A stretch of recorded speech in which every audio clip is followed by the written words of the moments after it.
A powerful father discovers his son is secretly learning to dance, not from a teacher, but from the family's cook.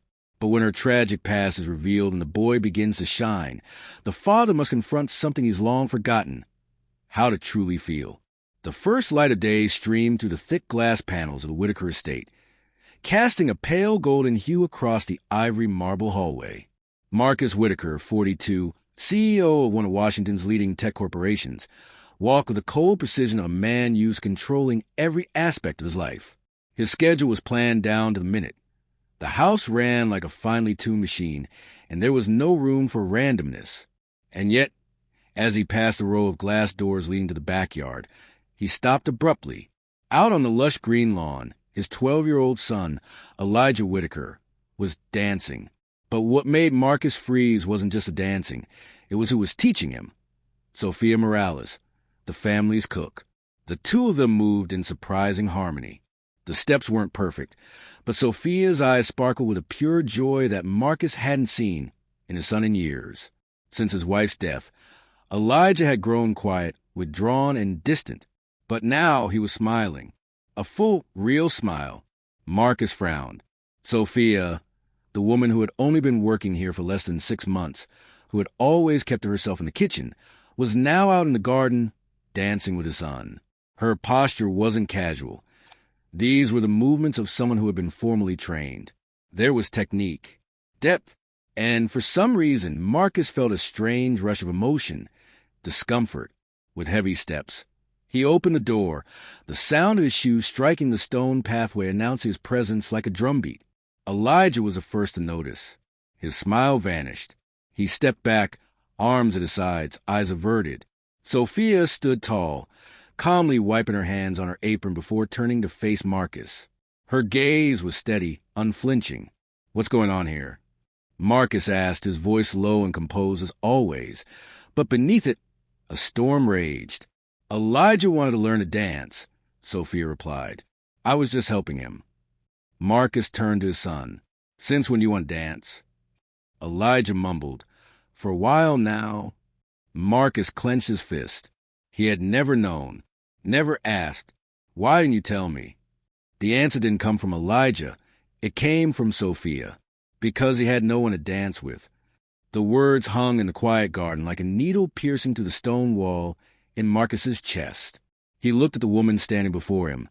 Not just a nameless cook, but someone who had touched what he had long forgotten, the soul of a child. "I need to speak with you." "Privately," he said. Sofia nodded. "As you wish." Marcus turned away, but his eyes flicked toward Elijah, just in time to see the boy lean in and whisper something to Sofia. And for a split second, Marcus felt lost. The Seattle sky had begun to stretch long shadows across the city. On the second floor, in his study, Marcus Whitaker sat silently in front of his computer screen, though his eyes no longer followed the numbers. The images from the garden that afternoon kept replaying. Elijah's awkward spinning, his laughter ringing out like a memory from a locked-away past. And beside him, the woman, calm, deliberate, guiding him step by step, her gaze quiet and sure. Sofia. He couldn't shake it. An hour later, he walked into the kitchen, where Sofia was peeling ripe red apples for a pie. She looked up, eyes unflinching but not warm. "What can I do for you, Mr. Whitaker?" Marcus set his phone down on the counter. The screen displayed an old news article, the headline in bold: "Sofia Morales, the prodigy dancer who vanished at the height of her career." Sofia glanced at it, then said nothing. No panic, no denial, just silence, stretching between them before she exhaled softly. "I thought it didn't matter anymore," she said, turning back to the apples, as if the past were a wound that had long since scabbed over. "You were a star," Marcus said, his voice low, not angry, but searching. "Why hide it?" "Because I didn't want to be known for that anymore," she answered, setting the knife down. "Because the person I danced with is gone." For the first time since hiring Sofia, Marcus no longer saw her as just a family cook. She was a woman who had once lived in light and applause, and lost it all. And that pain was still there, etched in the corners of her eyes, held back but present.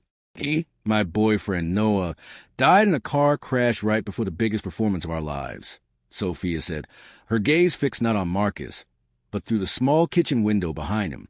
When he died, I lost music, the stage, and a part of myself. The air between them grew heavy. Marcus wasn't good with comfort.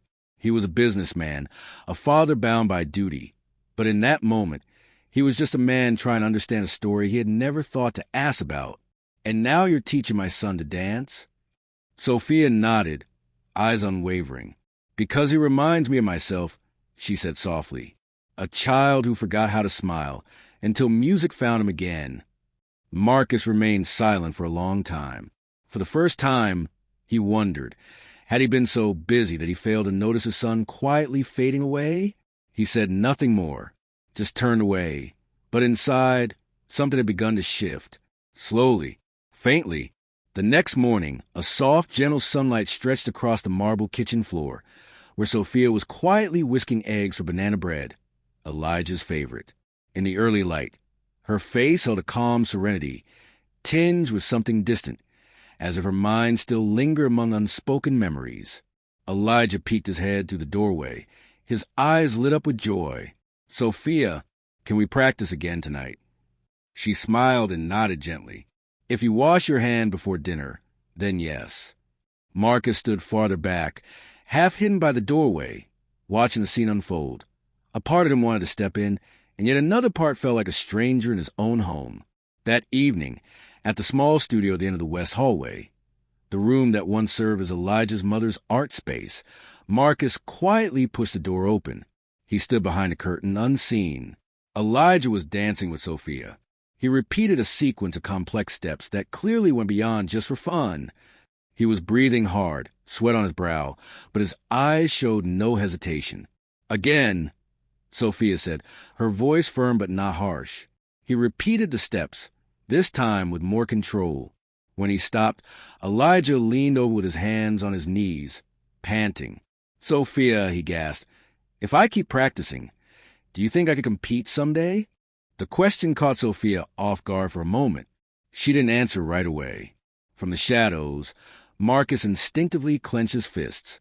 Competing isn't the only goal, Sofia said slowly.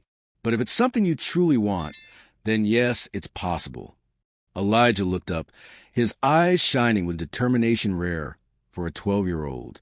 I don't want to just dance in the house. I want to perform, like Mom. Sofia blinked. Behind the curtain, Marcus stood frozen. She walked toward Elijah and knelt in front of him. If you're ready for that, she said softly, you have to understand, competing means not just hard work. It means facing failure, and sometimes being alone. Elijah nodded without hesitation. I understand, but if my mom were still alive, I think she'd want me to try. Those words, so simple, so unintentional, hit Marcus like a blow. He stepped out from behind the curtain, and his sudden presence startled them both. You want to compete? Marcus asked, his eyes locked on Elijah. Yes, sir, Elijah replied. The space between the three of them felt suspended, like the air itself had paused. But this time, Marcus's gaze wasn't cold. It carried something unfamiliar, part confusion, part fear, and part pride, though he hadn't yet learned to name it. That night, Marcus sat alone in his study, the desk lamp casting light over an open folder he couldn't bring himself to read. The sounds echoing in his head weren't the usual hum of negotiations or boardroom chatter, but Elijah's voice, clear and determined, I want to be on stage. Like Mom. He twirled a pen between his fingers, heart heavy. How long had it been since he really saw his son? Not through report cards or extracurricular calendars, but truly saw the boy living? Sofia had said it. He doesn't smile. And now Marcus couldn't deny it. He had done everything by the book. Built his home like a fortress, micromanaged every detail as if that could keep Elijah's world scratch-free. But he'd forgotten one essential truth. Children don't grow through control. They grow through feeling, through falling and rising again. Sofia's eyes surfaced in his mind, steady, unafraid, not defiant, just honest. She had seen what he hadn't. Elijah was fading from the inside, starving for space to breathe. The next morning, Marcus stepped into the dining room, where Elijah sat with Sofia. The boy stiffened immediately at the sight of his father. Sofia, on the other hand, remained calm, as if she had already seen this moment coming. "I want to talk," Marcus said, his voice low but gentler now. He turned to his son. "About you wanting to compete." Elijah gave a small nod, remaining quiet. "I'm not against it," Marcus continued, his eyes holding steady on the boy. "But if you're to do this, you have to commit. No quitting halfway. No giving up school. And no giving up on yourself." Elijah looked up at his father, eyes shimmering. "I won't give up. I really want to try." Marcus gave a slow nod. "Then we need a plan." Sofia quietly set her teacup on the table. "I can create a training program. 3 sessions a week for now. Then we increase." "No," Marcus said, lifting his head. "Let's do it properly. Every day after school, the studio will be cleaned out. If we need technical support, I'll hire someone. My son isn't training for fun. He's training to compete." Sofia smiled, a mix of gratitude and caution. "And your son also needs room to love this, not just chase medals." Marcus looked at her for a few seconds, then nodded softly. "I understand." That afternoon, Elijah stepped into what was once his mother's old art studio, now cleaned and bathed in soft light. A large mirror reflected the boy's frame, small, but with eyes that burned bright. Sofia stood beside him as the first notes played from the speaker. He took a deep breath, then began his first step on a journey all his own. Music echoed steadily in the freshly renovated studio, a classical symphony with a tempo that quickened gradually. Sweat streamed down Elijah's brow as he tried to hold a pirouette for a few more seconds, only to lose his balance. The 12-year-old panted, hands on his knees, but before he could utter a word of complaint, Sofia's voice cut in. From the top, her voice wasn't loud, but firm. No smile, no gentle cooing like adults usually use with children. Sofia trained Elijah like a real student. "Elbow up, neck straight. Lower your center of gravity." She stepped forward and adjusted his stance. Every movement deliberate, every correction grounded in the experience of someone who had once lived and breathed the art. Elijah tried again, and this time he nailed 2 full spins. "Still imperfect, but better. Improved," Sofia said curtly. 3 more times." The boy exhaled heavily, but his eyes stayed lit. There was no hint of exhaustion from being pushed. Elijah was no longer the timid boy from the dining table.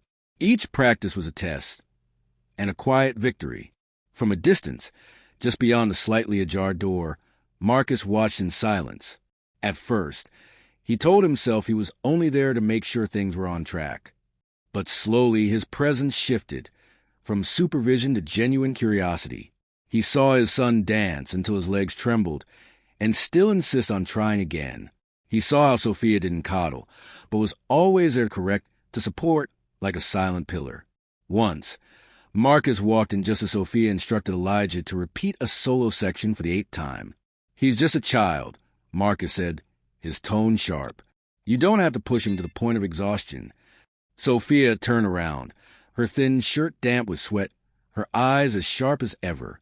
"You think I'm pushing him?" she asked. "Maybe you should ask Elijah if he wants to stop."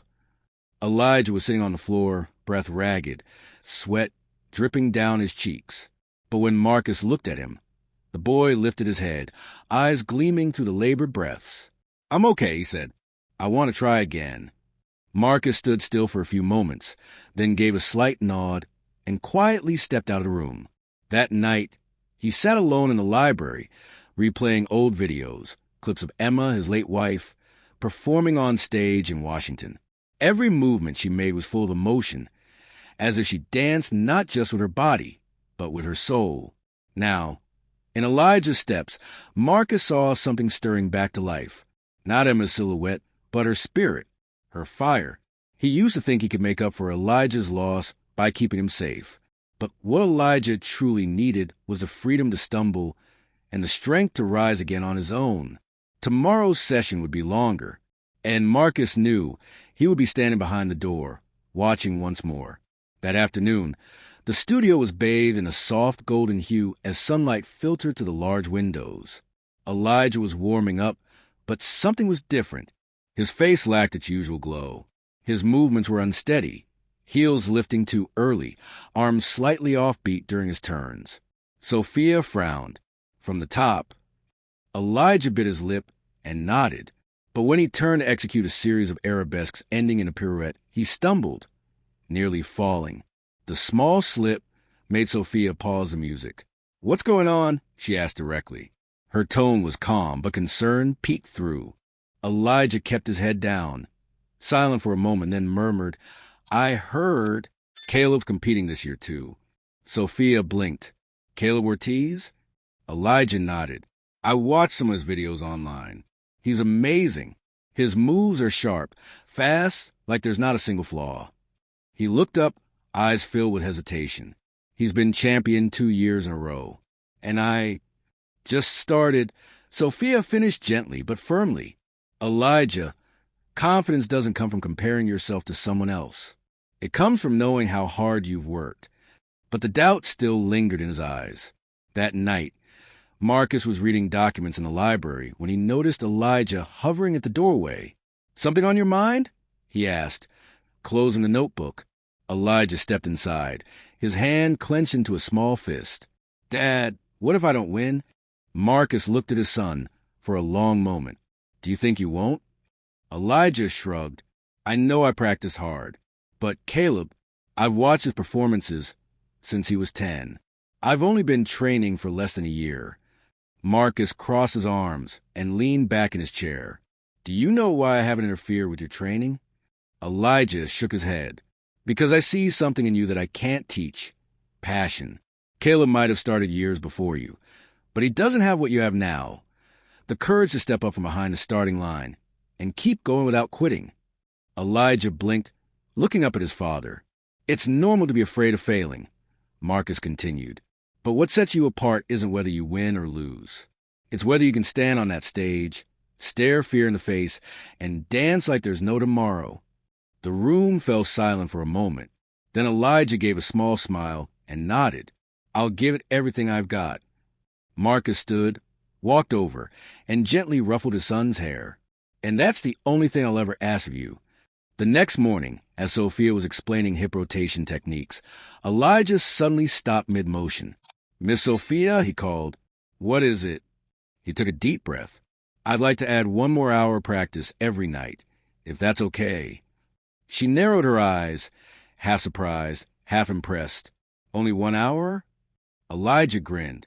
"If you can handle it, I could go for 2. "Then get ready," Sofia replied, turning the music up. "We don't have time to doubt ourselves anymore." And in the early morning light streaming across the studio, Elijah's steps grew steadier. No more hesitation. No more avoiding the mirror. He wasn't just dancing now. He was speaking to himself through each rhythm, each movement. The competition was less than 2 weeks away. And for the first time, Elijah felt truly ready. Backstage, the hallway echoed with hurried footsteps, shoes tapping against wooden floors, voices calling names with nervous urgency. Elijah sat on a long bench, lacing up his ballet shoes tightly. The glow of the stage light spilled through a narrow slit in the curtain, casting shadows across his face, adding depth to the storm quietly stirring inside him. Marcus stood nearby, arms crossed, leaning against the wall. He didn't say a word, but his eyes never left the son. Sofia knelt in front of Elijah, doing one last check on the tape wrapped around his ankle. "Don't let fear control you," she said softly, her gaze firm but gentle. "There's only one thing you need to do. Live through every step." Elijah nodded. His heart raced, sweat slicking his palms. But he knew there was no turning back. Next up, Elijah Whitaker. The announcer's voice rang through the stage speakers. He stood. Marcus stepped forward, resting a hand lightly on his son's shoulder. "I'm proud of how far you've come." Elijah looked at his father, said nothing, just nodded, and turned toward the light. The stage stretched wide before him. The audience was silent. Only the beat of his heart and the echo of his footsteps filled the space. The music began. Elijah moved. Each step flowed with the music, like it was an extension of his body. Everything Sofia had taught him, precision, emotion, breath, he brought it all onto the stage. The audience didn't see a timid, 12-year-old. They saw a soul unfolding through a language that needed no words. And then, halfway through the piece, it happened. During a rising period, his left heel slipped just slightly, throwing him off rhythm. He faltered for a beat. The auditorium held its breath. Sofia stood upright in her seat. Marcus gripped the armrest tightly. One beat, then two, but Elijah didn't stop. He spun back around, eyes ignited. He didn't try to erase the mistake. He transformed it, turned the slip into an emotional shift, a moment of vulnerability woven seamlessly into choreography. It looked intentional, felt intentional. The entire room fell into stunned silence, then erupted in thunderous applause as he landed the final turning leap with full confidence. Elijah bowed, sweat running down his temple. He stepped back into the wings, heart pounding. Sofia rushed to hug him. "You turned a mistake into art," she whispered. "That was incredible." Marcus walked over, eyes glowing. "You took my breath away for 2 straight minutes. And then you made me feel alive again." Then came the award ceremony.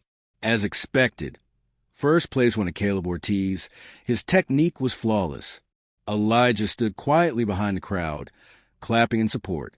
But when the MC raised the mic once more, the voice rang clear. And the award for Best Artistic Expression this year goes to Elijah Whitaker. The crowd rose to their feet. Sofia gasped, covering her mouth. Marcus watched his son walk onto the stage to receive the small silver medal, his eyes no longer those of a scared boy, but of an artist who had just been seen for who he truly was. As Elijah stepped down, Caleb approached unexpectedly. "Not bad," he said with a sly grin. Elijah just smiled. "Next year, I won't slip." Caleb raised an eyebrow, then smirked, then tried to keep up. From a distance, Marcus watched his son, head held high in front of the crowd on a grand stage under radiant lights. For the first time, he didn't just see a boy who could dance. He saw a soul stepping into its own. And he knew the journey was only just beginning. On the ride home from the theater, the city lights streamed through the car windows, casting soft streaks of gold across Elijah's face. He leaned his head against the glass, still holding the silver medal tightly in his hand. Inside, his emotions churned like waves, joy, relief, and a touch of wistful longing. Marcus glanced at his son in the rearview mirror, then asked gently, "How do you feel?" Elijah was quiet for a moment, then answered softly, "I know I wasn't the best, but I feel like I won." Marcus smiled. For the first time in a long while, not the smile of a calculated businessman, but the smile of a father. "I think so, too." The car turned into the estate's driveway, tires gliding over the smooth stone path. When they entered the house, Marcus didn't head up to his office like usual. Instead, he paused in the living room, loosened his tie, and looked back at Elijah, who was about to climb the stairs. "Elijah," he called, his voice low but far gentler than usual. The boy turned, curiosity in his eyes. "Can you sit with me for a bit?" Father and son sat on the long sofa, a small space between them, yet no longer the invisible distance it used to be. Marcus stayed silent for a while before speaking. "You know, I used to think that if I planned tightly enough, kept everything in order, you'd be okay. Safe, successful. But I was wrong." Elijah looked up, those deep, dark eyes blinking in surprise. "I overlooked the most important thing, your feelings," Marcus continued, voice quieter now. "I didn't see that you were hurting, that you needed to be heard, that you needed something to make you feel alive again. I saw you on that stage today, and I realized it was the first time you were truly being yourself." Elijah bit his lip, then asked in a whisper, "Are you disappointed I didn't win first place?" Marcus shook his head firmly. "No, Elijah, I'm proud of you, not because of the medal, but because you didn't give up, because you stepped onto that stage and showed the world your heart through every step." Silence filled the room for a few seconds. Then Elijah gently leaned his head against his father's shoulder. "I want to keep dancing," he murmured. "Not to win, but because it makes me feel alive." Marcus rested his hand on his son's head, gently running his fingers through the sweaty curls. "Then I'll support you every step of the way." That night, For the first time in years, the grand estate no longer felt like a cold machine, but a home slowly, quietly healing. The soft morning light streamed through the tall glass windows of the Whitaker estate, casting a warm golden hue onto the polished hardwood floors. In the quiet stillness, Marcus sat alone in the living room, a cup of coffee in one hand, flipping through pages of financial reports, once the only thing that truly mattered to him. But this morning, the numbers blurred beneath a thought that haunted him since the night before, the look in Elijah's eyes on stage, fierce, alive, full of emotion. There was no doubt now. Elijah had found the thing that made him feel truly alive. Marcus set down his cup, stood, and made his way to the kitchen. Sofia was preparing breakfast, as usual, calm, collected. But today, Marcus wasn't there to talk about food. "Sofia," he said, making her glance up, reflexively guarded. "I have a proposal," Marcus continued, his voice slow and steady. "I want to build a small studio on this estate, with proper flooring, mirrors, sound equipment, a place for Elijah to keep training if he wants to." Sofia stared at him, surprised. "And what do you want me to do?" "Coach him," Marcus replied, without hesitation. "But not for trophies. I want my son to have a place where he can express himself freely, to live his passion." She paused for a moment, then nodded gently. "If that's truly what Elijah wants, I won't say no." A week later, the studio was completed in a converted guest house at the back of the garden. Natural light streamed in through tall windows.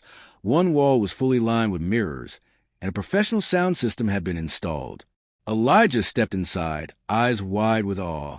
This is for me?" he asked, unable to hide the emotion in his voice. Marcus nodded.